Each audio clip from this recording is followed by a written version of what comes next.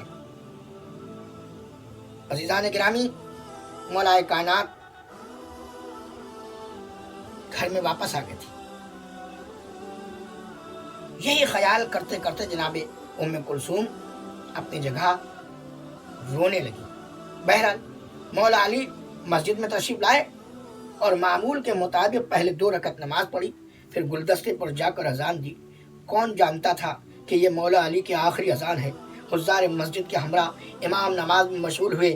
ابھی پہلی رکعت کے پہلے سجدے سے سر اٹھایا ہی تھا کہ عبد الرحمن ابن ملجم نے حضرت کے سر اقدس پر تلوار سے ایسا وار کیا کہ آپ کا سر اقدس پارا پارا ہو گیا اور پیشانی تک آپ کی زخمی ہو گئی. یہاں تک کہ جبریل نے آواز بلند کی، لتحدمت واللہ ارکان الہدا قد قتل امیر المومنین. یہ آواز خانہ امام علی علیہ السلام تک پہنچی. امام حسن فوراً تشریف لائے. بابا کے فرق مبارک پر ظالم کی تیغ چل چکی تھی، بس ریش مبارک خون میں تر ہو گئی تھی. امام علی علیہ السلام کی نظر جو ہی امام حسن پر پڑی تو آپ نے فرمایا بیٹا پہلے نماز کو پورا کر دو، پہلے نماز کو پڑھا دو. امام حسن علیہ السلام نے آگے بڑھ کر نماز پڑھائی اور اپنے بابا کو آدھی دور سے ہی امام نے سب آنے والوں کو رخصت کر دیا تاکہ میری بہنوں کے نالے امام نہ سن سکے.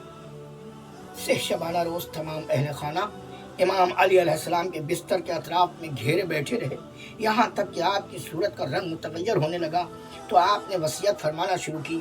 اچانک حضرت ابوالفضل عباس علیہ السلام پاس سرہانے 2 زانو ہو کر بیٹھ گئے. ایک مرتبہ جو ہی حضرت کی نظر آپ پر پڑی بے ساختہ رونے لگے کیونکہ آپ کی تمنا اور آرزو تھے عباس. شاید مولا کی نظر میں یہ منظر پھر گیا ہوگا کہ ابوالفضل عباس گھوڑے پر سوار ہیں اور آپ کی آنکھوں میں تیر پیوست ہے. 2 دست تو پہلے ہی قطع ہو چکے تھے.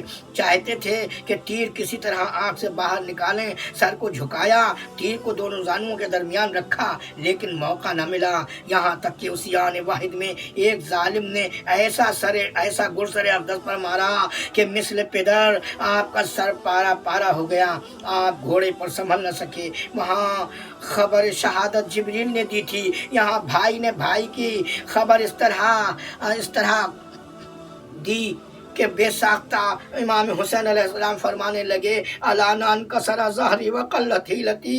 اے میرے بھائی میری تو کمر ٹوٹ گئی. اے عباس تیرے مرنے سے تو میری راہ چارہ مسدود ہو گئی. الغرض امام علیہ السلام اپنے فرزند حسن سے فرمایا میرے لال تم تو جانتے ہو کہ ابن ملجم جو میرا قاتل ہے اس کے ساتھ اچھا سلوک کرنا. دیکھو وہ ڈرا ہوا اور وحشت میں ہے. یہاں تک کہ آب و غذا میں اپنے سامنے قاتل کو بھجائی. میں کہوں گا کہ اے مولا من آپ کس قدر اپنے قاتل کے ساتھ مہر و محبت سے پیش آتے. کاش آپ کربلا میں ہوتے اور دیکھتے کہ ظالموں نے آپ کے فرزند حسین کے ساتھ کیا سلوک کیا. نہ صرف یہ کہ ان پر رحم نہ کیا بلکہ ظالموں نے تو امام کے بچوں پر بھی رحم نہ کیا. یہاں تک کہ 6 ماہ بچہ بھی تیر سے شعبہ کھا کر سیراب ہوا. ایک اور روایت میں ہے کہ جب امام حسن علیہ السلام تجہیز و تکفین اور نماز ادا کرنے کے بعد دونوں شہزادے یعنی سوار دوش رسول اللہ حسن حسین علیہ السلام اپنے بابا کو دفن کرنے کے بعد نہ معلوم کس مقام سے واپس پلٹ کر آ رہے تھے کہ شب کی تنہائی میں بحسن و ملال گھر کی طرف واپس آتے ایک ویرانے سے کسی شخص کے رونے کی آواز سنی۔ دونوں بھائی اس شخص کے قریب پہنچے تو وہ شخص نابینا گریہ وزاری میں مصروف تھا اور اپنے محسن کو یاد کر کے روتا جاتا تھا اور فریاد کرتا جاتا تھا۔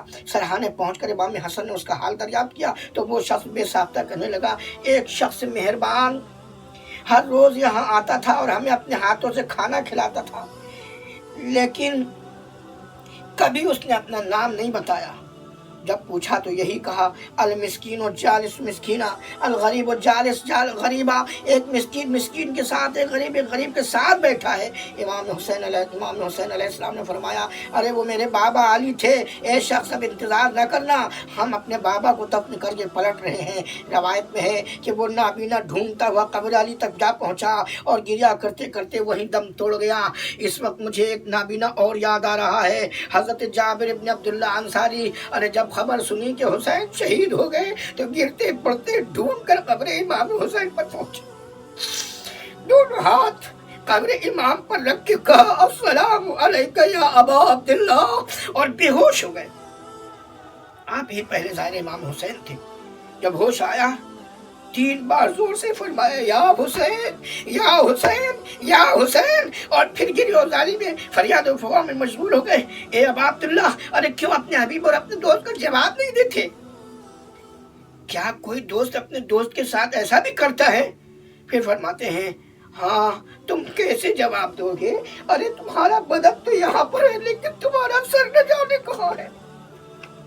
روایت میں ہے کہ قبر امام ایک بار ہلنے لگی اور زور سے، اور وہ روز چہلم تھا، یہاں تک کہ قبر امام سے آواز آئی، جابر وعلیکم السلام، اب جلدی میرے پاس سے جدا ہو جاؤ کیونکہ میری بہنیں، میرا بیٹا سجاد زندان شام سے اذیتیں اٹھا کر فاتح شام میری بہن زینب کے ساتھ آ رہا ہے، ارے مجھ سے ملنے آ رہا ہے۔ لو وہ پہنچ ہی گیا۔ ارے بیویاں بحال زار کربلا آئیں اور مرقد امام پر نوحوزاری کرنے لگی، واہ علیہ واہ حسینہ واہ حسینہ۔ والسلام علیکم ورحمۃ اللہ وبرکاتہ۔